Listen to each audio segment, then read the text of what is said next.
eu quero saudar você que nos acompanha pela TV Manaim, com a paz do Senhor Jesus. Estamos iniciando agora mais um episódio do Inerrância Bíblica, programa que sempre trata a palavra de Deus como uma verdade absoluta. E tantas descobertas científicas que mencionamos nos nossos programas, que foram feitas até mesmo recentemente, mas que já estavam descritas na palavra de Deus. E não que precisamos dessas coisas para a constatação da veracidade da Bíblia, porque nós temos uma experiência com o nosso Deus.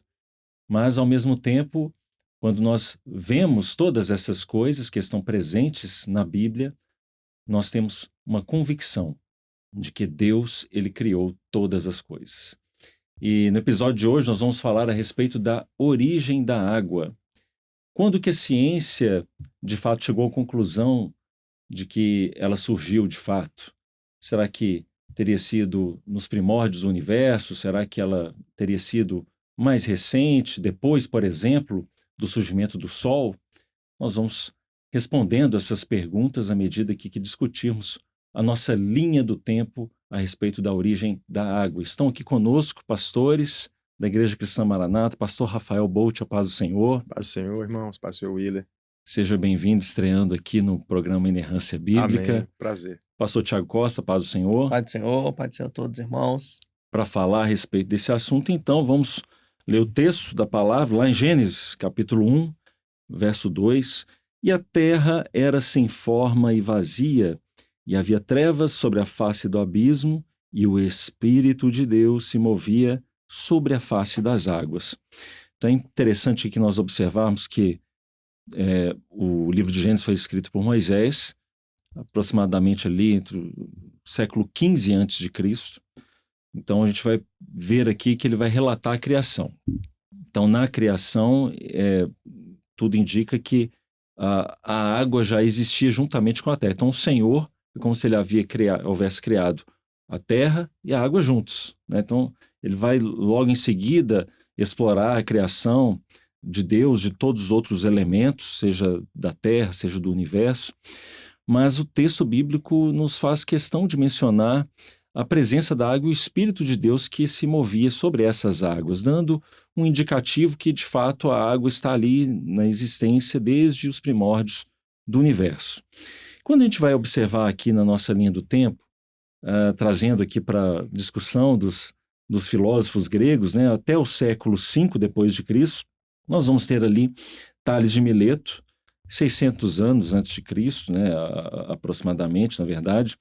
Ele afirmava a água como um elemento fundamental, elemento primordial. E a gente vai imaginar isso até mesmo do ponto de vista da própria vida, e sabemos, claro, que a água ela é primordial para a existência da vida, mas era já uma discussão que os filósofos tinham desde aquela época. E ela também era vista como os 4 elementos fundamentais, não somente a água, mas assim como o fogo, o ar e a terra, né? Mas não tinha ali uma explicação científica, até mesmo porque a ciência não era desenvolvida nessa época. Então era muito do campo, de fato, das ideias, né? E aí nós chegamos também entre os séculos V, século XV, né, que é a Idade Média depois de Cristo, que a gente tem aqui ainda essas concepções filosóficas tradicionais a respeito dessas questões, né? Eu vou pedir para o pastor Rafael Bolt falar um pouquinho a respeito dessa parte também. Amém. Nós vemos que, como você mencionou, William, naquele período que a gente chama de antiguidade, nós não tínhamos propriamente a ciência moderna como nós compreendemos hoje. Então, era um período em que os relatos eram basicamente os relatos científicos, se a gente pudesse chamar assim, né, ou no plano secular, dos filósofos, dos teólogos, mas na antiguidade, principalmente a filosofia da natureza, ou filosofia natural, a tradição aristotélica, tomista, que vai trabalhar a água como um desses 4 elementos fundamentais. Idade Média, aí a gente já tem um salto grande, né, da antiguidade para a Idade Média. O pensamento já era mais influenciado pelas tradições filosóficas e teológicas mesmo, né? Um período em que a água ela foi considerada como uma substância fixa criada junto com a terra, efetivamente. São explicações mais teológicas. Não existiam ainda as investigações experimentais sobre a água. Eram relatos muito mais num plano especulativo, teórico. É claro, existia teologia, já existia tradição consolidada, E só depois, efetivamente, com o Renascimento e a Revolução Científica, já nos séculos XVI, XVII, nós vamos ter o início ali daquilo que a gente compreende como a ciência moderna, é que Galileu Galilei, depois René Descartes, eles iniciam estudos propriamente experimentais da natureza. É um período em que, então, a Terra começou a ser estudada como um objeto físico, e não mais apenas nesse plano especulativo, filosófico ou teológico. Ali a gente percebe um avanço, uma mudança na perspectiva em relação a como se estudavam esses objetos e também a água mesmo. Ali começa a criar alguns ciclos, né, que a gente já conhece como ciclos naturais da água, precipitação, evaporação, como é o ciclo da água. A gente até falou já numa inerrância bíblica anterior. E depois disso, aí já vai para o século XVIII, onde nós vamos ter ali alguns geólogos já começando a estudar de forma mais sistemática a formação da terra, da água. É importante salientar que a água é um mistério.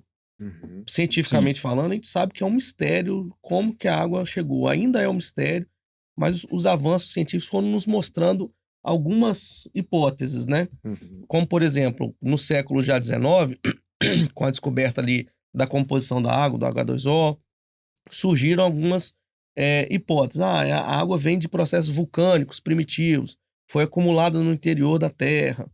E essas ideias vão ali se consolidando, ou às vezes sendo refutadas, até que no século XX, com o avanço da astronomia e a astroquímica, onde a gente já conseguia olhar para o espaço e ver algumas composições químicas no espaço através de medições, então eles vão começar a entender o seguinte: não, essa água ela veio do espaço, ela veio de algum lugar no universo. Uhum. Ela não foi criada aqui. Essa é a concepção astronômica, onde muitos cometas, né, essa hipótese é que muitos cometas vão batendo na Terra, cometas e asteroides totalmente de gelo, vão batendo na Terra e vão trazendo essa água de algum lugar do universo.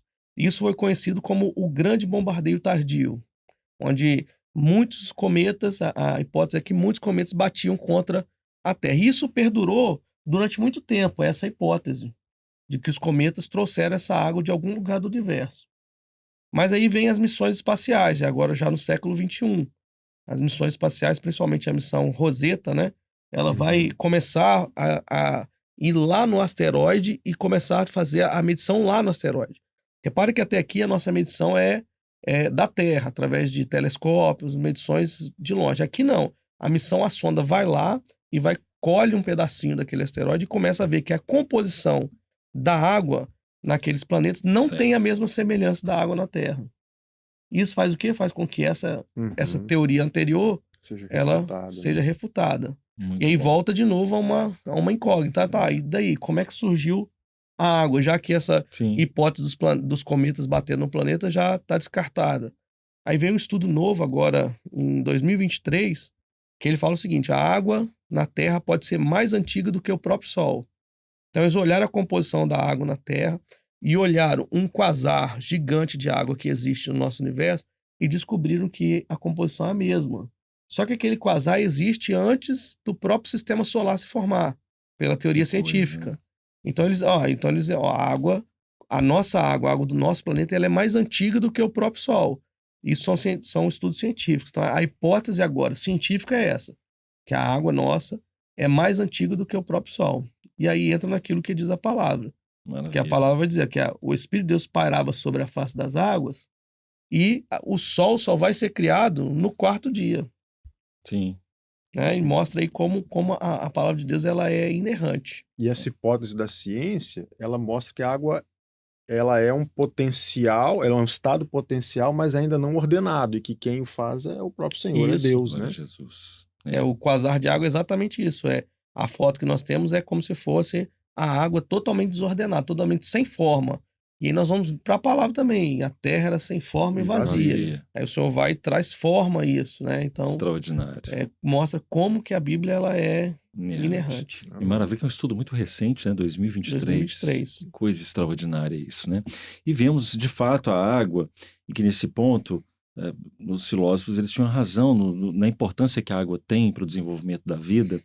E vemos que também o Senhor ele dá uma importância muito grande em relação à água, que até na criação, a gente vai observar em alguns textos, que ele vai usar a água para a criação de outros seres vivos, né? A criação dos répteis, a criação dos peixes.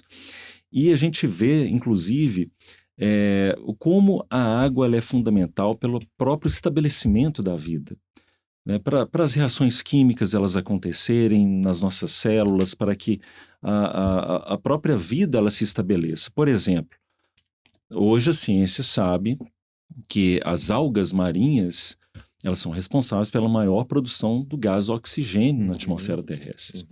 Então, essa importância para o estabelecimento da vida, ela já inclusive também estava registrada na palavra do Senhor. Mais uma vez apontando a inerrância da Bíblia. E a gente vai observar, não é mesmo, pastor Rafael, para a gente poder fazer um fechamento aqui, de como a água ela também tem uma representatividade no aspecto espiritual, quando trazemos isso para o lado profético, né, para a nossa vida. Se a gente analisar a palavra, a gente vai ver como a água está presente em vários textos diferentes, em vários momentos diferentes na vida do povo, né? Você disse bem, né, William? Ela como fonte de... Ela é meio de vida, de subsistência, sim, né? Em alguns momentos apresentada assim na palavra. As pessoas precisavam da água para a sua subsistência. Até hoje nós entendemos assim a importância da água para a vida humana, mas também ela era um meio de juízo. A gente pensa no dilúvio. Perfeito. O aspecto aqui, o valor literal e também simbólico, né? Como que Deus usou o dilúvio ali. E é meio de purificação e regeneração. A água que purifica, o batismo, a gente vai encontrar isso em João, Efésios. Então, a água como um elemento que purifica, que regenera, como que ela está presente na palavra e pode ser aplicada em aspectos proféticos e espirituais distintos, né? Glória a Jesus, muito bom, maravilha. Bom, nós chegamos aqui ao final de mais uma inerrância bíblica e mais uma vez constatamos a inerrância da palavra de Deus. A Bíblia sempre esteve certa, ela está e sempre estará correta. Pastor Tiago Costa, paz do Senhor. Paz do Senhor. Pastor Rafael Bolt, paz do Senhor, até a próxima. próxima. Paz do Senhor a todos, até a próxima. Quero despedir de você também que nos acompanhou em mais esse episódio. Até o nosso próximo programa, Inerrância Bíblica, a paz do Senhor Jesus.